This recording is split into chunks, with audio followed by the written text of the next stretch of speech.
negara kita ini negara Wakanda ini Udah kayak Naruto. ada cerita yaitu mengenai seorang laki-laki yang notabene ini sewa seorang PSK. Nah, sesampai di hotel atau penginapan, laki-laki ini tiba-tiba dikoyok. Entah kenapa ketika terjadi hal pengeroyokan itu, masuklah ranah hukum. Setelah masuk ranah hukum, bisa nggak itu berdamai secara musyawarah? Secara keluarga berarti ya? Ya, secara keluarga. Iya. Itu bagaimana? Itu kasus yang baru-baru ini atau udah lama Mas Nur? Ceritanya? Itu baru-baru ini telah terjadi hal seperti itu. Oke. Jadi di negara sebut saja kayak yang Mas Nur bilang tadi, Ya. di negara Wakanda ya, Wakanda nomor Indonesia forever ya. Oh itu slogan itu ya, slogan paslon kemarin itu. Tapi nggak usah kita bahas itu lagi lah. Ya selesai. Jadi sifat kita sedikit ya. Jadi kalau cerita terkait masalah itu ya, prostitusi ya. Ya. Jadi kita juga justru pernah punya pengalaman. Jadi punya pengalaman, kita sebut saja ya. Ya takutnya kita bicara di negara tertentu, akhirnya kita justru dilaporkan banyak pihak kan gitu. Ya. Ya sebut saja ini di negara Wakanda lah. Seperti yang slogan ya paslon tertentu kemarin, Wakanda nomor Indonesia forever. Tapi itu udah selesai ya. Jadi udah selesai. Nah, jadi kembali pernah nih Mas Nur, mungkin hampir sama nih. Ya. Apa keresahan-keresahan yang mau disampaikan oleh Mas Nur dengan kita mencerita pengalaman ini, pengalaman empiris. Jadi kita pernah menangani perkara. Jadi saya menggambarkan seperti ini. Jadi seorang pemuda ini yang hidup di negara Wakanda ya. Nah, yang mana dia ini penasaran dengan, kalau bahasa saya itu, terkadang itu ibu kota itu banyak penjual cinta gitu, istilahnya seperti itu lagi ya. Ternyata dia itu tertarik dengan ibu kota itu yang menjual cinta, yaitu adanya itu di kota-kota Wakanda itu. Nah, dia menjual cinta kan gitu. Harganya pun itu justru lebih besar daripada harga 1 liter BBM di ujung sana gitu. Mereka dealnya itu 8 perak gitu kan. Kalau hitungan besarnya itu 80 ribuan gitu. Akhirnya dia deal seorang laki-laki ini ya karena melihat keindahan ibu kota tadi yang menjual para pecintanya. Akhirnya dia datangin dan deal mereka. Itu lebih mahal daripada baju rombengan pinggir jalan ya. Ada kan 95-100 ribu kan gitu. Ya. Tapi ya nggak tahu lah itu kenyataannya kan gitu. Akhirnya mereka deal. Nah, jadi mereka itu menuju ke tempat itu. Jadi ketika mereka itu mau main petak umpet gitu kan. Nah, perjanjian mereka itu adalah perjanjiannya. Nah, pas mereka mau main petak umpet itu, ibaratnya langsung si cewek ini teriak-teriak dia, tolong ada kebakaran gitu. Dilihat juga di hutan, nggak ada hutan kan gitu kan, kebakaran kan. Nah, langsung orang-orang itu datang, mungkin orang-orang yang peliharanya orang-orang gitu, yang pelihara atau enggak yang menjaga para pecinta ini kan gitu, langsung dihajar gitu. Ya. Itu kalau telat 5 menit lagi mungkin mati tuh orang. Saking sekitar ada 6-7 orang lah yang badannya kekar banget gitu kan, dibilang Rambo juga tapi ya lebih gantengan Rambo kan. Dipukul, dihajar, diinjak. Nah, tiba-tiba datanglah, jadi kayak semacam pasukannya. Kalau di negeri Wakanda itu kan pasukan sebutannya. Ya, pasukan. Tapi kalau misalnya di negara-negara modern ini kayak aparat penegak hukumnya gitu, kayak polisi atau apalah gitu. Jadi semacam itu datang, akhirnya langsung membawa dia gitu. Membawa dia itu ya ibaratnya kalau dulu itu kan di padepokan kan gitu. Bukan juga tempat karate, cuman sebutannya padepokan. Kalau di negara modern itu ya di kantor polisi lah gitu. Akhirnya dibawa, dia langsung, ya para penegak hukum ini langsung mengatakan bahwa oh si laki-laki ini telah menganiaya perempuan itu. Di dalamnya pun itu akhirnya dikasih inilah, dikasih bumbu yang ya dia itu harus mengakui gitu. Ya apakah kalau kita lihat ya, kalau ini kan di ceritanya di negara Wakanda gitu. Kalau mungkin kita yang di Indonesia hari ini itu yang kasus yang lagi viral itu mungkin hampir seperti siapa sih yang Tata itu, yang panjang rambutnya itu loh, yang terkait ada tuh kasus yang baru viral itu yang Vina Cirebon itu.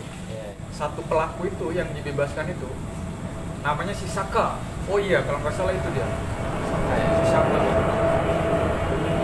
Nah kalau di Indonesia kan seperti yang Saka itu kan, jadi seakan-akan dia itu harus mengakui ternyata bukan perbuatannya. Begitu juga dengan cerita ya tadi yang saya dapat itu ya, ceritanya itu di negara Wakanda atau Konoha. Nah, akhirnya dia disuruh paksa dan ditetapkanlah oleh mereka ini para penegak lah, penegak hukum mungkin ya namanya di negara Wakanda itu. Jadi kalau kita umpamakan di Indonesia itu seperti halnya dia itu telah melakukan penganiayaan yang sifatnya berat. Jadi dia disuruh ngaku dan harus mengakui bahwa perbuatannya itu perbuatan penganiayaan berat. Nah, setelah mengakui perbuatannya, akhirnya datang dari pihak si keluarga korban ini datang, akhirnya menawarkan, kamu mau damai atau mau proses hukumnya berlanjut. Nah karena orang ini kan orang awam ya, orang awam dan tadi didesak untuk mengaku perbuatannya telah ibaratnya menganiaya. Jadi sosok perempuan pecinta tadi, kemudian dia diseret paksa dan harus mengakui perbuatannya. Nah setelah itu akhirnya terjadi tawar-menawar oleh si pelapor kan. Jadi si pelapor ini lucunya dia mengaku sebagai suaminya. Laki ini suaminya Gitu. Nah jadi para penegak hukum itu yang di negara Wakanda itu yang sebelah sana ya akhirnya ya dia terima laporannya. Ya kalaupun kasus seperti itu kan justru tidak langsung diterima kan. Jadi kan ada harus dikaji ya kalau di Indonesia, kita hidup di Indonesia ini. Jadi ada yang kita kenal itu kalau kita mempelajari hukum pidana itu jadi asas kausalitas. Jadi ada asas sebab akibatnya. Ya, kenapa terjadi berarti ada sebab sebelumnya, tetapi tidak dikaji gitu. Karena itu kejadiannya kan ceritanya di negara Wakanda ya. Nah, intinya sekitar seperti itulah. Akhirnya dia ditawari langsung, dia ngomong kayak gini, kalau kamu mau bebas, kamu harus memberikan uang saya itu ya 15.000 gitu hitungannya. Mungkin kalau di Indonesia itu 15 juta. Kalau di negara Wakanda hitungannya ya mungkin sekitar nilainya itu ya 15.000 ya segituan. Kalau di kita sekarang ini mungkin 15 jutaan lah gitu. Keluarganya itu datang dan dikasih tahu lah, tawar menawarnya 15 juta kalau nilai uang rupiah gitu. Karena mendengar anaknya yang teriak histeris, akhirnya mau nggak mau orang tuanya ini mengusahakan uang. Jadi ngutang kiri kanan, kanan kiri, lari ke depan ke belakang, terkadang kaki di atas, kepala di bawah, saking pusingnya itu. Saking pusingnya seperti itu mereka itu. Singkat cerita mereka dapatkan uang itu. Dapat, ya udah. Perwakilan dari pihak keluarga menyanggupi gitu. Nah, kemudian ada bisikan dari si pelapor itu, oh katanya dari para penegak hukum dari negara Konoha ini harus ada ini katanya, harus ada duit buat cabut laporan. Ya. Nah, akhirnya dengan keluarganya, dengan dia termenung kan gitu. Kira-kira berapa uangnya kan? Mikir lagi mereka. Akhirnya langsung disebutkan 10.000. Kalau dirupiahkan kan, ini kan di negara Konoha ya. Iya. Kalau dirupiahkan itu 10 juta gitu.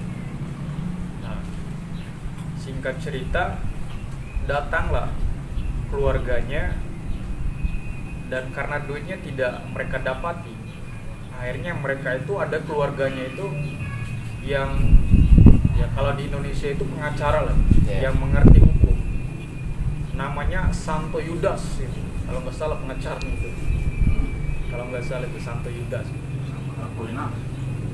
Kalau pemikiran hukum itu kan Santo Aquinas ya, cuman ini Santo Yudas, mungkin keturunan India kali dia. Nah, dia sebagai pengacaranya. Jadi si pengacaranya ini ya, kalau di Indonesia sebutannya pengacara lah. Kalau di negara Wakanda itu namanya pembela. Mungkin nggak jauh-jauh beda. Datang dia, nah, tetapi pas dia datang akhirnya diceritakan sama saudara si laki-laki ini kan, yang kalau di Indonesia bahasanya itu tersangka lah gitu. Kalau di negara Konoha itu tersandra. Nah, akhirnya jadi saya mundur ke belakang sedikit ya. Jadi sebelum Santo Yudas ini, pengacara ini, pembela ini datang ya ke kantor polisi lah kalau sebutannya di Indonesia. Nah, jadi ada saudara dari perwakilan pihak keluarga namanya Jurait. Namanya Jurait ya. Dia juga seorang sebetulnya paham hukum sih. Nah, dia datang kemudian menjumpai para petugas.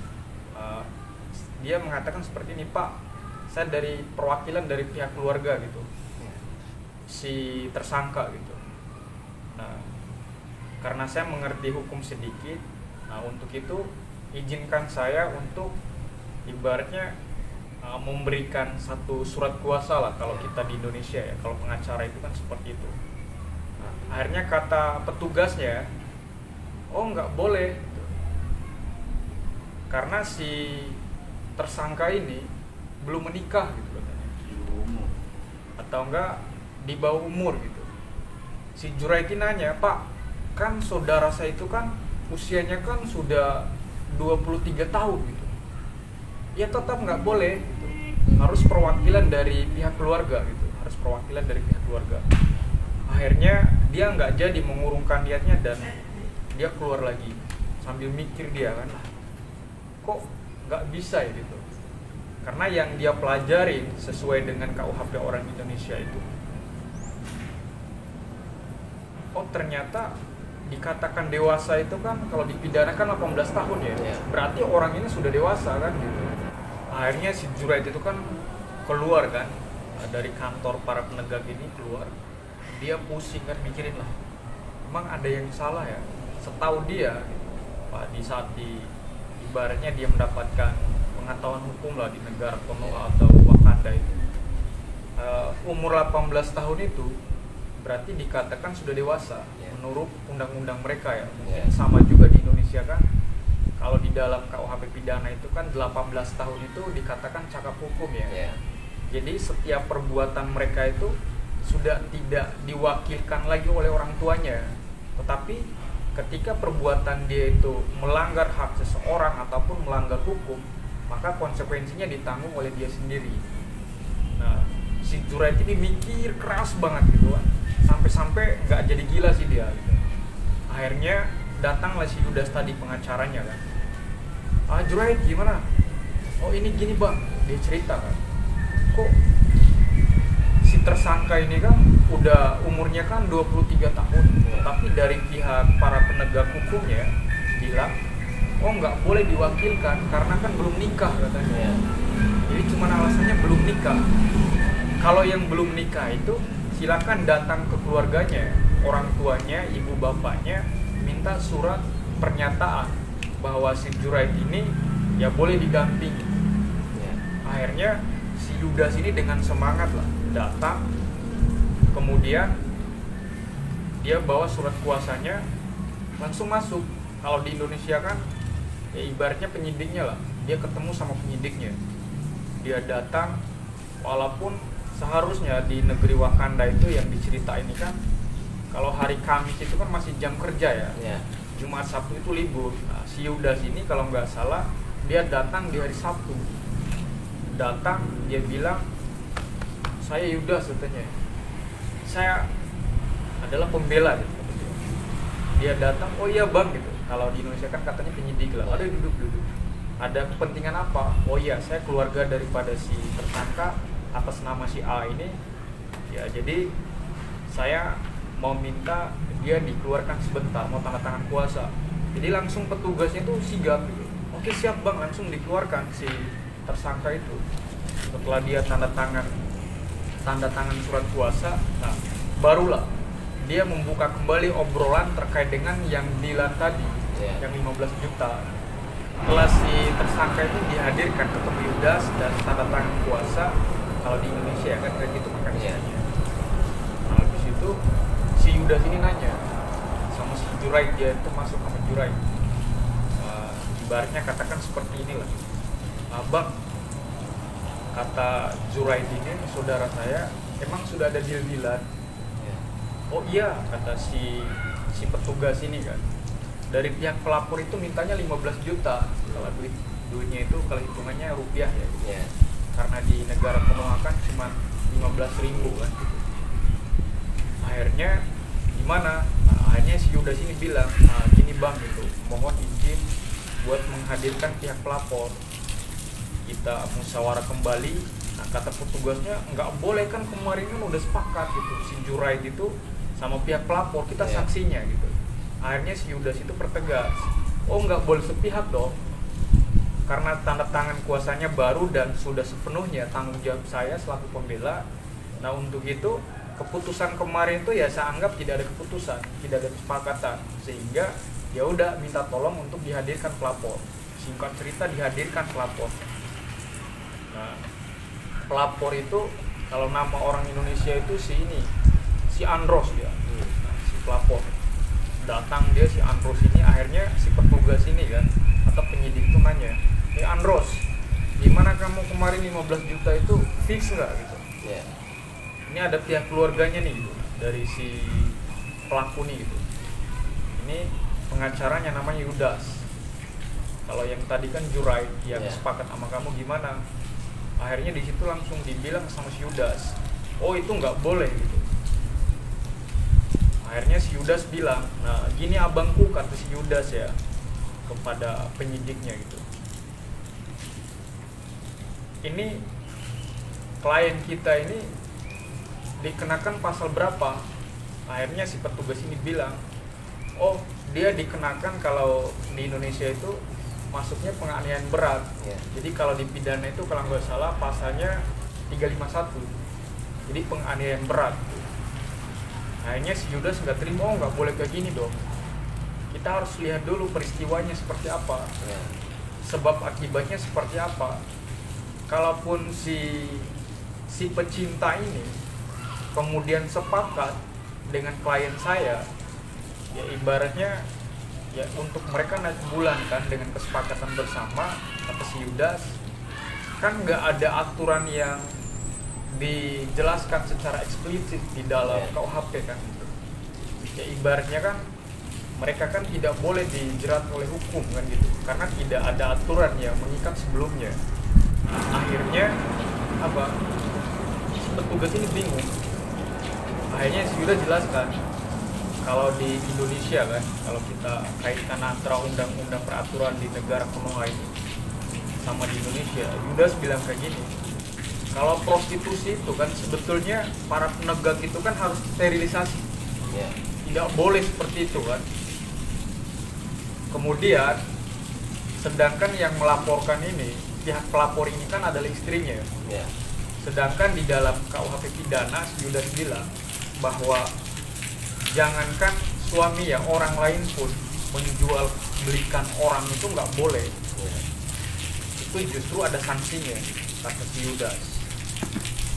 Kemudian yang kedua, kalaupun mereka suka sama suka, berarti ya tidak boleh hanya kliennya si Yudas ini yang ya dimasukkan di dalam penjara, ditetapkan sebagai tersangka. Kalaupun dia mengaku sebagai istrinya, berarti kan mereka kan sudah punya hubungan ya, hubungan suami istri. Berarti kalau si istrinya ini menjual dirinya, si pecinta ini, harusnya dua-duanya itu harus dipenjara, punya ancaman kan gitu. Nah akhirnya Yudas pertanyakan, ini bagaimana nih kinerja ya teman-teman selaku petugas ataupun penegakan gitu. Akhirnya si Yudas ini dengan penuh semangat, karena pengetahuan dia terkait hukum itu sangat bagus ya, akhirnya dijelaskan. Jadi teman-teman yang tadi kan, yang penegakan ini, akhirnya seakan-akan di ruangan itu kayak ruangan kampus di bawah si Yudas. Dia kasih pemahaman hukum, seakan-akan si Yudas ini dosen gitu. Jadi dia kasih kan pemahaman gitu. Ya sebetulnya mereka kan sama-sama tahu hukum kan. Tapi dengan semangat si Yudas ini ya memberikan pemahaman. Kok para penegak ini nggak paham aturan gitu. Kalaupun mereka paham aturan, seharusnya kliennya si Yudas ini ya nggak hanya dia yang dimasukkan di dalam tahanan, si istrinya pun harus. Karena kenapa? Perzinahan kan masuk pasalnya. Kemudian kata si Yudas, kalaupun suaminya yang melaporkan, berarti petugas penegakan, kata si Yudas itu, dia juga harus dimasukkan di dalam penjara, harus disangka dulu, jadi ditetapkan sebagai tersangka. Kenapa? Ya karena suaminya. Karena kan di dalam KUHP kita kan justru kalau suami itu menjual belikan istrinya, ya justru dia itu ya dia germonya, dia kena sanksi pidana. Tetapi kan justru kata si Yudas ini, si suaminya datang ke itu ya pos itulah, pos penegakan itu kan, pos penegakan hukum mungkin ya. Datang, justru si Yudas ini di awal nggak dihormatin. Tetapi suaminya ini datang, yang germo ini datang, justru bangganya luar biasa, udah kayak pahlawan gitu. Makanya si Yudas bilang, lah gua yang secara ininya punya legalitas sebagai pengacara, kata si Yudas, kok dipandang sebelah mata sama teman-teman penegakan gitu. Tetapi kok orang ini yang mengaku sebagai suami yang menjual istrinya, itu betul-betul udah seperti mereka itu kenal satu sama lainnya, udah kayak akrab banget gitu loh. Nah itu yang diherankan oleh si Yudas kan gitu. Nah kita kembali pada inti perbincangan si Yudas itu. Setelah Yudas bilang, intinya saya tidak terima kalau pihak pelapor ini, pihak si Andros ini minta 15 juta karena nggak ada luka. Ya udahlah, si Yudas bilangnya 2 juta gitu, 2.000 kan gitu. Akhirnya dari pihak si Andros itu nggak mau, tetap kekeh dia. Lama-kelamaan turun jadi 10 juta atau 10.000 kan gitu. Akhirnya si Yudas konfirmasi lah ke Jurait, gimana Jurait, orang tuanya gimana, om nyanggupi. Walaupun uangnya tadi kan hasil ke depan ke belakang, utang kiri kanan, jungkir balik, kepala di bawah kaki di atas kan gitu. Nah, akhirnya disanggupin 10 juta. Setelah disanggupin, kata si Andros ini kan selaku ya orang yang memasukkan laporan, kamu ya Yudas yang akan cabut perkara gitu, dia bilang gitu kan. Akhirnya dengan spontan, lah kok gua, kata si Yudas kan, kok gua yang cabut perkara, kata si Yudas. Lah bukan gua lah, emang kamu ngerti hukum, kata si Yudas ke si Andros ini. Ya, apa yang dikatakan si Andros, ya gua mah kagak ngerti hukum. Kok bilang kayak gitu, kemarin kata apa, kata abangnya yang penegakan itu kayak gitu. Akhirnya dengan semangat yang berapi-api, si Yudas itu kuliahkan lagi sebenarnya ke semua. Kata si Yudas, siapa kemarin yang minta 10 juta buat cabut laporan gitu. Tiba-tiba petugasnya bilang, gak bang, kata si Yudas, enggak. Oh nggak ada yang mau ngaku gitu. Jadi lucu kan gitu. Nah akhirnya si Yudas bilang, jadi ada beberapa petugas penegakan itu, akhirnya si Yudas kasih tahu, setahu saya, kata si Yudas, ilmu yang saya dapatkan dari Bapak Aldo dulu di kampus, kata dia, bahwa yang namanya yang mencabut laporan itu bukan terlapor, Ya. tapi kamu Andros yang melaporkan yang harus mencabut laporan. Kan kita udah deal, saya udah kasih duit 10 juta atau 10.000 lah, karena kan negara Wakanda kan kita cerita itu. Nah akhirnya enggak, kata abangnya kemarin kan harus saya ngasih, kalau harus keluar lagi duit dari saya yang 10 juta ini ya saya nggak mau damai, kata si Andros kan gitu. Akhirnya si Yudas ini bilang lagi, nah, bang gitu, siapa kemarin yang bilang 10 juta buat cabut perkara? Oh nggak ada. Ya udah, kalau nggak ada berarti ya udah sepakat. Akhirnya si Yudas ini bilang ke teman-teman penegakannya gitu, ya udah bang, ini udah sepakat mereka ini ya minta tolong untuk diajukan bahwa mereka ini mau damai gitu, biar tersangkanya cepat keluar gitu. Nah, singkat cerita, kata si bapak-bapak penegakan ini, abang-abang lah gitu, kalau terlalu tua bapak-bapak lah, abang-abang ini, oh nggak bisa juga kalau langsung seperti itu, kan administrasi dari kemarin kan udah jalan, kata dia. Atau si Yudas emang administrasi kemana? Oh dikirim juga berkas ke kejaksaan, kata si abang-abangnya itu kan yang penegakan itu, kemudian dikirim juga ke pihak pengadilan, kata dia. Akhirnya dengan semangat, karena ilmu si Yudas ini kan banyak kan gitu, akhirnya dia bilang, setahu saya berkas itu nggak mungkin dikirimkan ke kemana, ke pengadilan gitu. Ya kalau di negara Wakanda itu nggak seperti itu. Ya mungkin di Indonesia bisa kayak gitu kan ya. Intinya si Yudas jelaskan lagi, ini gini bang, di dalam praktek hukum yang saya tahu, kata si Yudas dengan semangat, yang cabut perkara itu bang, kata si Yudas ini, harusnya pelapor, bukan kita dari pihak terlapor. Ya. Itu hukumnya bagaimana? Dasar hukumnya tunjukkan dong, kata si Yudas kan gitu. Masa pihak terlapor yang harus mencabut ya laporan polisinya? Tunjukkan dasar hukumnya. Jadi ketika si Yudas bilang gitu, semua ruangan hening semua, nggak ada yang berani menjawab gitu. Ya karena ketahuan kita juga di negara Wakanda pun itu pun ya nggak ada juga pihak terlapor itu yang harus cabut perkara ya harus pihak pelapor gitu.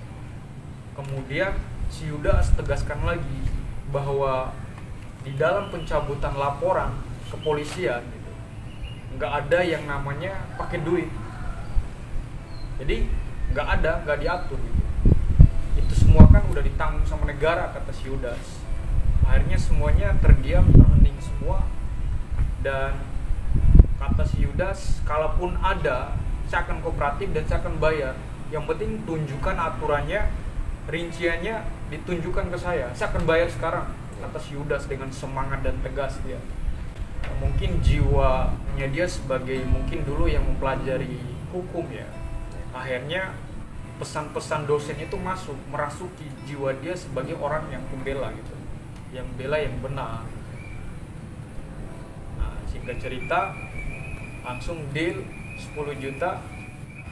Kemudian dari teman-teman ini, abang-abang penegakan ini, ya udahlah, ada nggak uang kopi kita gitu, karena tadi kan 10.000 gitu ya, kasihlah 1.000 gitu, kata si Yudas kan gitu. Ya Yudas dengan semangat kan gitu, kalau di awal abang-abang minta duit kopi, ya udah saya kasih 2 juta atau 2.000 gitu.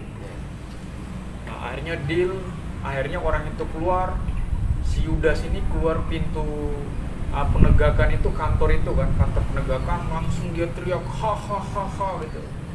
Akhirnya apa? Dia semangat itu kenapa? Karena harga diri teman-teman ini, kata si Yudas, sudah dia beli gitu. Makanya lucu juga sih cerita dari negara Wakanda ini. Seakan-akan dia mau mengatakan bahwa dia itu sudah membeli tuh harga diri abang-abangnya gitu, yang mana nggak tahu juga kita kan, karena ceritanya kan di negara Wakanda kan gitu. Karena dengan duit itu ternyata dia sudah membayar, seakan-akan sudah membayar harga diri ya teman-teman yang penegakan itu, kata si Yudas ini kan gitu. Akhirnya singkat cerita ya udah keluar. Nah itu sih Mas Nur terkait dengan pertanyaan Mas Nur tadi. Oh jadi begitu ya? Iya. Untuk mencabut laporan itu seharusnya pelapor. Iya, bukan harus terlapor gitu. Oh, bukan harus pelapor. Itu yang pertama tuh poinnya. Ya. Oke, jadi ketika kita mencabut laporan pun seharusnya tidak ada uang panjar, uang apa gitu ya. Oh, Tidak nggak ada ada, uang nggak denda ada. ataupun Iya. uang administrasi gitu Kalau ya. setahu saya tidak ada aturan yang mengatakan harus pakai duit untuk mencabut laporan gitu. Oke. Ya, gitulah kawan-kawan untuk